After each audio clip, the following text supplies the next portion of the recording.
everybody. Gonna put together a video for you guys today. Putting the piston rings on, the Pistons. I know it's been a while, I haven't been doing any videos. I've been real busy, like swamped with everything, trying to juggle a bunch of stuff at once. But slowly the car is coming along, and it'll be back out on the streets. I'm probably guessing another couple of months, to be honest. But I'm gonna show you how to put the rings on. My boy hooked me up and put the pistons on the rods for me. These are just some stock rods that I was using before. I'm not doing like a crazy all-motor build, but just like a good fun car. That's what my goal is. But yeah, he put these on for me, pressed the wrist pins in.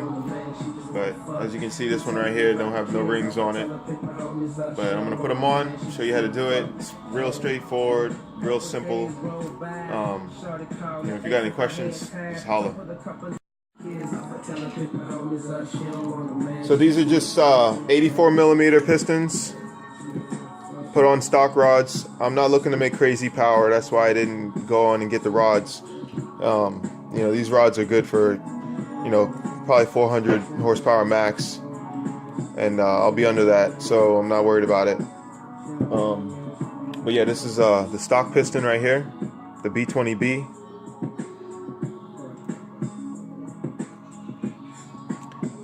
And then you can see the difference on this high compression one.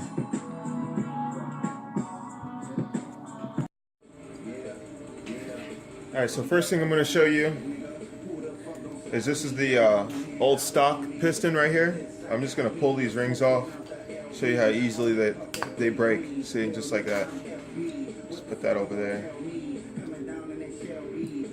This one. That one's stuck.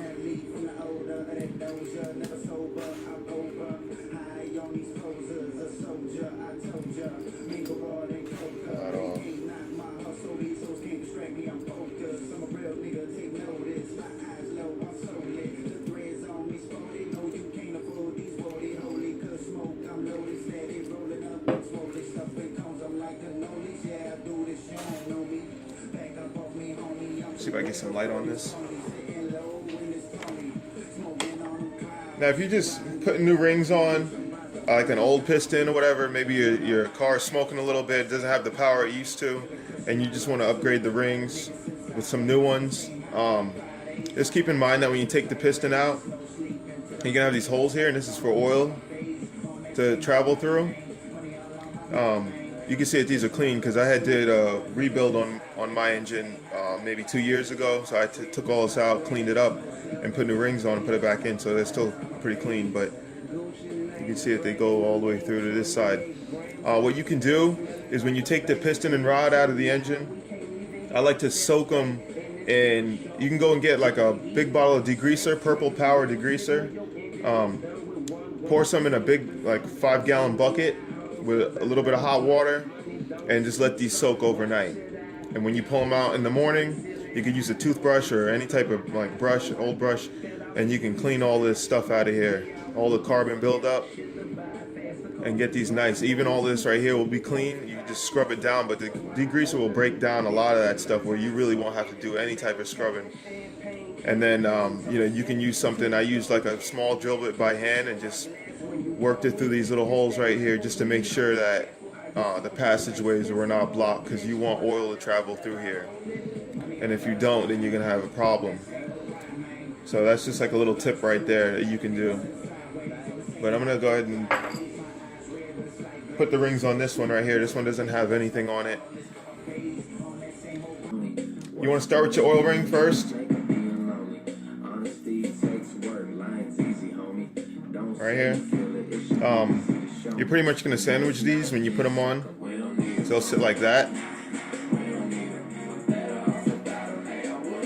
You start with this one first, find the opening, go on and slide it on, just like that. Then you go on and put your other ring on, just like that, on the bottom. Slide this one around,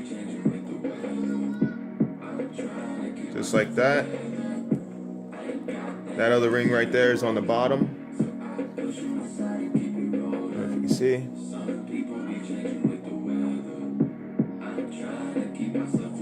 And then the other ring slides on the top. Just like this. So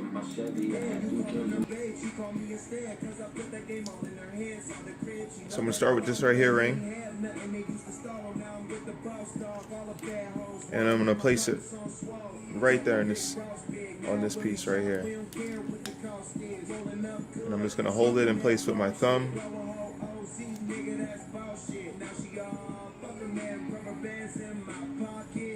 And I'm just going to apply slight pressure on this ring, holding this here. Add slight pressure and just pull it out a little bit.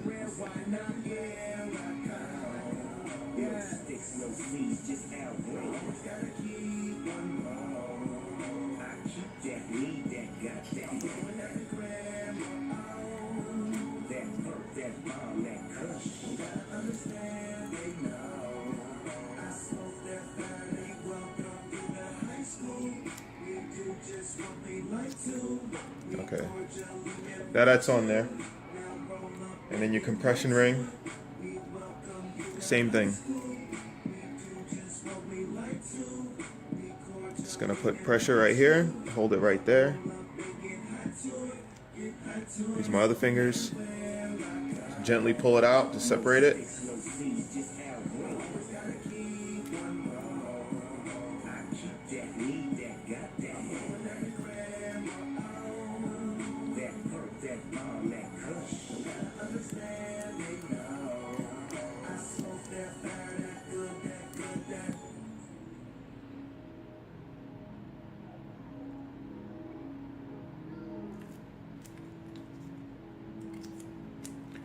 This one's giving me a little bit of problems, but I'm just going to go slow and take my time because I don't want to break these. Wendy's knows that you love queso. Guilty, Your Honor. That's why they're cooking up a new bacon queso burger, chicken sandwich, and fries. Because if there's one thing we all know, everything's better with queso. And with that cheesy evidence, I rest my queso.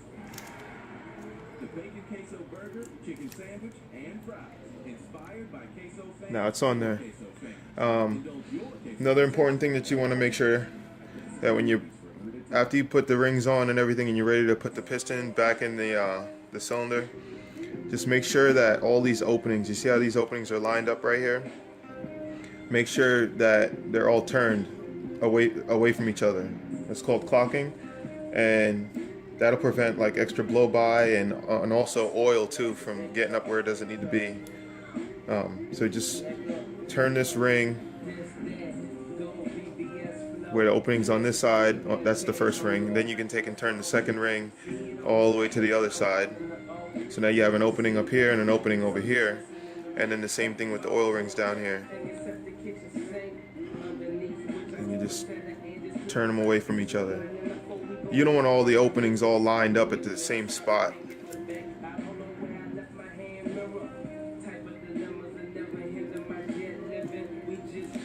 That's pretty much all there is to it right there.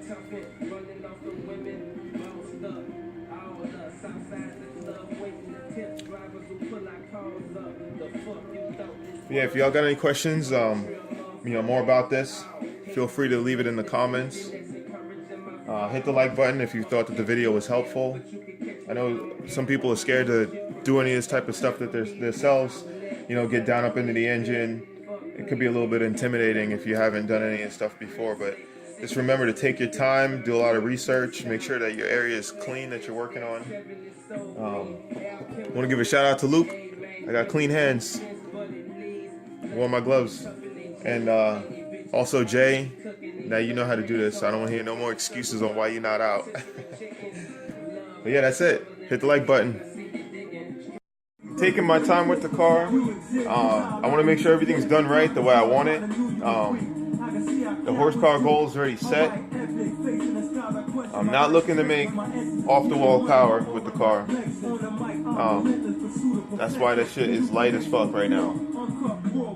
Lightweight, less power, it'll still move, but it will be making good power. The car will be out soon, hopefully sooner than later, but you know, bills come first, family comes first, car's a toy, then I put the money into the car, you know, after everything else is taken care of and stuff. So when it comes out, it'll be out, but I'm working hard to, you know, get it out and back on the streets. It's just hard too, because, you know, I don't got a garage for it, and it's hot as shit out here in Florida. I mean, it's like 95-degree weather every day, and the humidity is off the wall. So, you know, between that, I'm like now trying to work on it because it's hot as shit.